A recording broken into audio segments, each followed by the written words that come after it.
बिस्मिल्लाहिर्रहमानिर्रहीम। Dear students, तो आज का हमारा टॉपिक फिज़िक्स 9th के मुतालिका है, जिसमें हम टेंशन इन स्ट्रिंग फाइंड करना चाहते हैं। सेकंड केस, जिनमें एक बॉडी हॉरिजॉन्टल सरफेस पे रखी गई है, जिसको हमने बी बॉडी कंसिडर किया है, जबकि जो सेकंड बॉडी है, ए बॉडी उसको कंसिडर किया है, ये डाउनवर्ड डायरेक्शन में एक्ट कर रही है। तो since body A moves downward direction, therefore its weight m1g is greater than its t। हम कह सकते हैं कि इसका जो वेट है यानी w1 जो है इज ग्रेटर देन t, क्योंकि ये डाउनवर्ड डायरेक्शन में मूव कर रहा है। इसका जो एक्सीलरेशन है वो नीचे की जानिब है। इट मींस ये जो इसके अंदर ये स्ट्रिंग इस्तेमाल की गई है, इसको एक फ्रिक्शनलेस पुली के ऊपर से गुजारा गया है। ये इसको इस हॉरिजॉन्टल सरफेस के ऊपर मूव करवाएगी। तो बॉडी ए के ऊपर जो नेट फोर्स एक्ट करेगी, so net force acting on body ए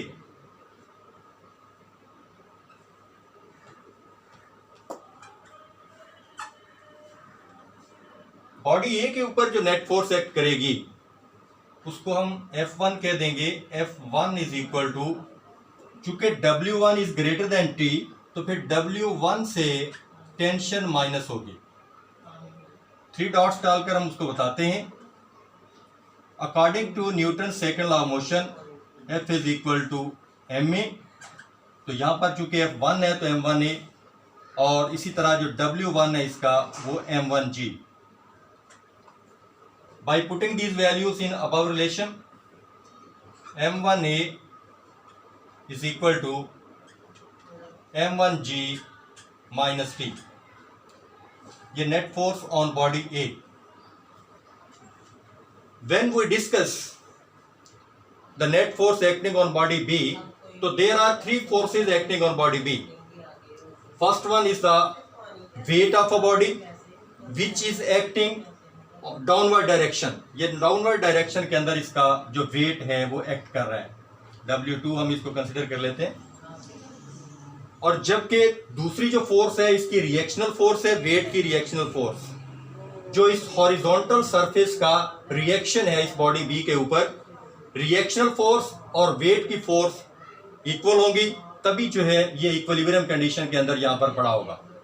तो W2 is equal to R है, तो यहां पर जब इसी फाइनल फोर्स निकालेंगे, रिजल्टेंट फोर्स निकालेंगे, तो चूंकि ये दोनों फोर्सेज इक्वल हैं, W2 और रिएक्शनल फोर्स R दोनों इक्वल हैं, तो दोनों का रिजल्टेंट क्या निकलेगा? 0। जबकि जो थर्ड फोर्स है जो इसमें एक्सीलरेशन पैदा कर रही है वो टेंशन, ये वाली टेंशन जो इस वेट की वजह से इसके अंदर इस स्ट्रिंग के अंदर टेंशन जो है ना वो प्रोड्यूस हो रही है, वो थर्ड फोर्स है। लिहाजा ये दोनों फोर्सेज एक दूसरे को रिजेक्ट कर रही हैं, एक दूसरे की तनसीख कर रही हैं, यानी वेट m2g और रिएक्शनल फोर्स R, ये दोनों एक दूसरे के असर को तनसीख कर रही हैं। इस वजह से बॉडी जो है थर्ड फोर्स टेंशन की तरफ जो है वो मूव करेगा। तो लिहाजा यहां पर इसकी जो net force on body B आएगा,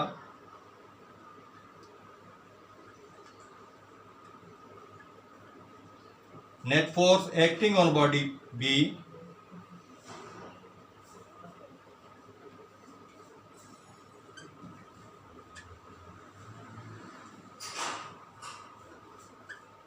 F2 is equal to its tension. यही रिजल्टेंट फोर्स है जो इसके ऊपर जो एक्ट कर रही है, उसके अंदर एक्सीलरेशन प्रोड्यूस करने का बायस बन रही है। According to Newton second law of motion, F2 is equal to m2a। then we can say that T is equal to m2a।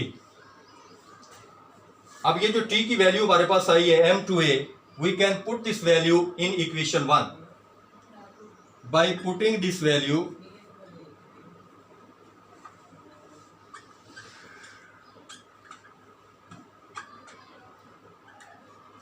in equation A। Equation a में हम इस T की वैल्यू पुट कर देंगे। क्या थी हमारे पास? m2a, which is the resultant force which is acting on a body B।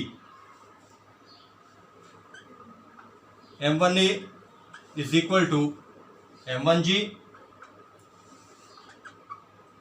Minus T लिखा हुआ है, टी की जगह पर हम उसकी वैल्यू पुट करते हैं, क्या है m2a। अब ये m2a हमारे पास जो फोर्स आई है, ये m2a जो है इधर माइनस हो रही है, इस साइड पर आकर क्या हो जाएगी प्लस, इसको ऐड कर देंगे दूसरी साइड पर, क्या आ जाएगा m1a plus m2a is equal to, ये वाली फोर्स उठाकर इस साइड पर लाएं, इस साइड पर क्या बचेगी सिर्फ m1g। यहां से a कॉमन निकलते हैं, यहां बच गया m1 plus m2 is equal to m1g। अब यहां अगर एक्सीलरेशन a की वैल्यू फाइंड करनी हो तो ये m1 प्लस m2 इधर मल्टीप्लाई हो रहे हैं, उस साइड पर जाकर डिवाइड हो जाएंगे, m1g divided by m1 plus m2।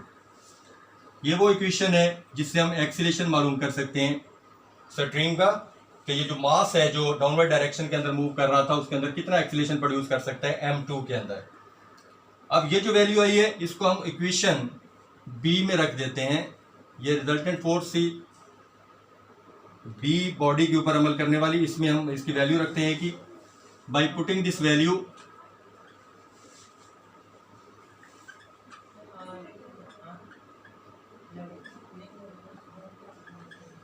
In equation B. Equation B क्या है, T is equal to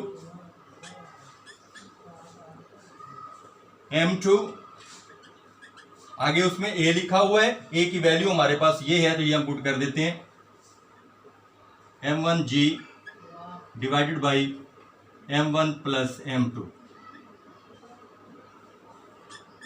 m2 अंदर मल्टीप्लाई होगा, क्या आ जाएगा m1 m2g divided by m1 plus m2. So this is a relation by which we can calculate the value of tension in string when one body is moving downward direction while the other body is acting on a horizontal surface. उम्मीद करता हूँ कि आपको आज का lecture जो है ना समझ आया होगा। अगर इसमें किसी किस्म का बहाम हो तो आप क्वेश्चन कर सकते हैं, आपको इंशाल्लाह इसका तसल्ली बख्श जवाब दिया जाएगा। लेकिन इसके लिए ज़रूरी है कि आप चैनल को सब्सक्राइब करें और लाइक भी करें, शेयर भी करें, और इसके साथ लगा हुआ जो बेल का बटन है आइकॉन को दबाकर आप जो है इसकी, ताकि आपको आने वाली जो ताज़ा वीडियोज़ हैं आप तक पहुंच सकें। वस्सलाम।